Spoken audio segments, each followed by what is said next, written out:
Além do Rio de Janeiro, outras capitais brasileiras, como São Paulo, discutem desobrigar o uso de máscaras. No entanto, os secretários estaduais de saúde se manifestaram pela permanência dessa obrigatoriedade. Vamos conversar sobre isso, então, com a Carla Albert, que é supervisora da área de saúde da Confederação Nacional dos Municípios. Carla, boa tarde. Bem-vinda aqui no CNN Domingo. Boa tarde, Paula, Muriel, Leandro e Leandros, né, que estão aí nos ouvindo. Boa tarde. Carla, preciso te perguntar, esse é o momento ideal para desobrigar, flexibilizar o uso de máscaras? Como o Lucas falava há pouco, o Duque de Caxias flexibilizou e aí a Justiça barrou esse decreto. Esse é o momento ideal? Se não é, qual é o momento ideal? O que vocês estão acompanhando? Existe alguma orientação? Então, pela última pesquisa que a Confederação Nacional de Municípios fez junto a gestoras e gestores, né, a informação que nós obtivemos, o dado que obtivemos, é que 98% desses municípios, né, manterão o uso da máscara.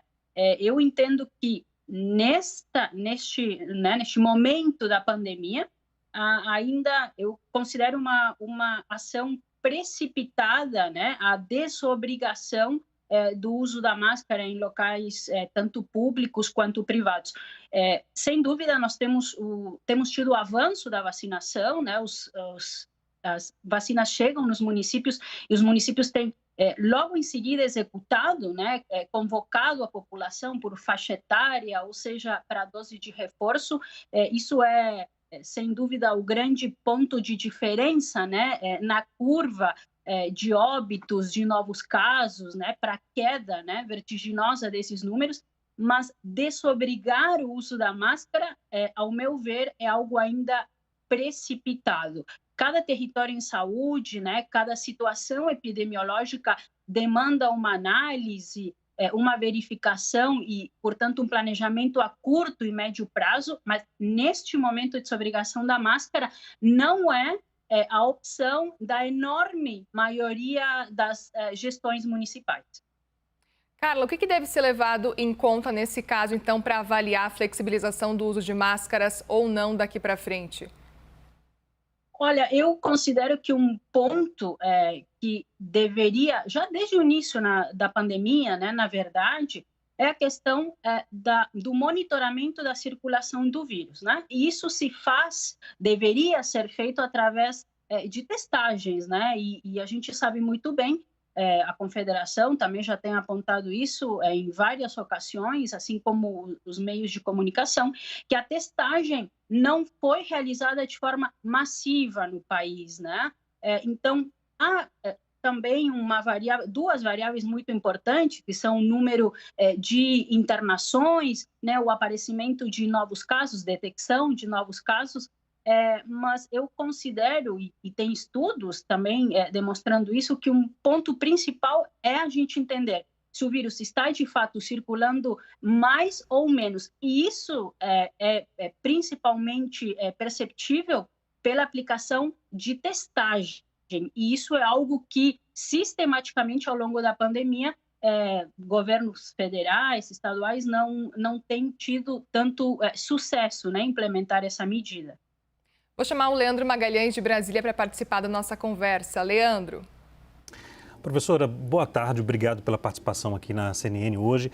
A minha pergunta é a seguinte, professora, uma comparação. Israel, o país anunciou justamente o fim do uso obrigatório da máscara ao ar livre com 61% da população já vacinada. A nossa situação aqui está bem diferente. Isso aconteceu em Israel no início do ano, vale ressaltar isso.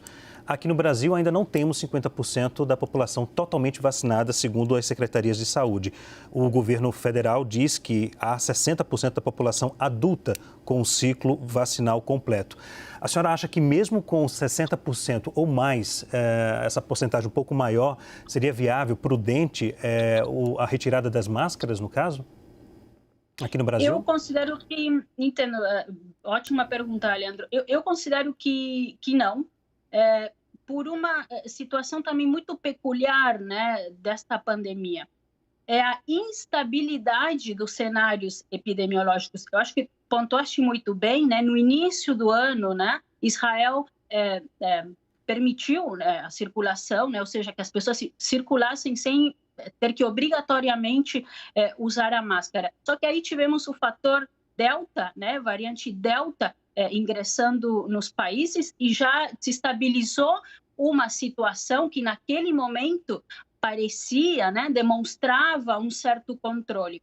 E, sem dúvida, das gestões municipais, estaduais, federais, se algo nós temos que aprender ao longo deste enfrentamento, né, ao coronavírus, à pandemia, é que é um cenário instável.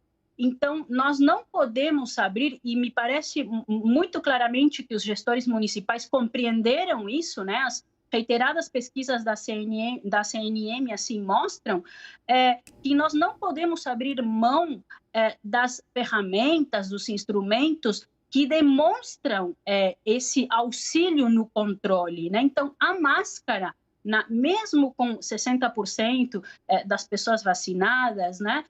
Eu entendo que, logo que nos acerquemos a esse percentual, não é um momento de abrir mão desta proteção comprovadamente eficiente, né? E aí terão que ser feitos estudos, obviamente, né? Mas eu acredito que por um bom tempo, né? Vamos colocar aí um médio prazo, o uso da máscara ele vai acabar sendo um fator do nosso cotidiano, porque a pandemia do coronavírus ela é instável. Agora eu chamo a Paula Martini para conversar com a gente. Paula. Oi, Carla, boa tarde. A gente acabou de trazer aqui a notícia de que o estado do Rio de Janeiro optou por manter a obrigatoriedade do uso da máscara, enquanto a capital fluminense deve já flexibilizar nesse mês de outubro. E é uma questão que a gente tem visto desde o início da pandemia de entendimentos diferentes entre as diferentes esferas.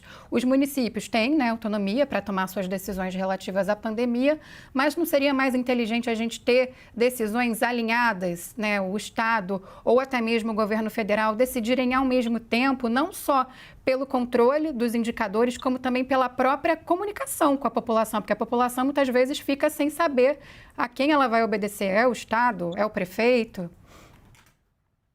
Tens toda a razão, né? E o Sistema Único de Saúde, a organização do Sistema Único, ela é tão, historicamente, ela é tão potente, né, que nós temos dentro do SUS e da gestão do SUS instâncias para que esses entendimentos eles sejam feitos, nessas pactuações entre estados, entre municípios, que são as nossas comissões intergestoras bipartite. Lamentavelmente, ao longo, né, da pandemia e também ao longo, né, da história do Sistema Único, às vezes nós temos essas situações de a gestão estadual ter um entendimento ou uma visão, né, e territórios sem saúde ou municípios terem uma outra. Eu entendo que o gestor, a gestora que está lá na ponta, ou seja, lá no município, prefeito, secretários de saúde, secretarias municipais de saúde, são os que estão com o dado no seu maior frescor, né? Estão vivenciando a situação da pandemia. Então, se os municípios, né, as gestões municipais entendem que ainda, e isso é o que mostra, né, o que tem demonstrado as nossas pesquisas, que o uso da máscara ainda é necessário, eu entendo que a gestão estadual deve, portanto, além de respeitar o planejamento ascendente, né, que faz parte do Sistema Único de Saúde, ter essa reflexão junto aos municípios de, manter, então, o uso obrigatório das máscaras, porque, de fato, a comunicação, acho que trouxeste outro fator importantíssimo, né, em qualquer, não só agora na pandemia, mas em qualquer situação de saúde, né, de enfrentamento a qualquer tipo de doença, é a comunicação. E o que a gente não pode, neste momento, abrir mão é de ter uma comunicação direta, objetiva, né, e de fácil entendimento com os nossos cidadãos, senão realmente só se cria mais confusão, e isso não é benéfico para ninguém, apenas para o vírus.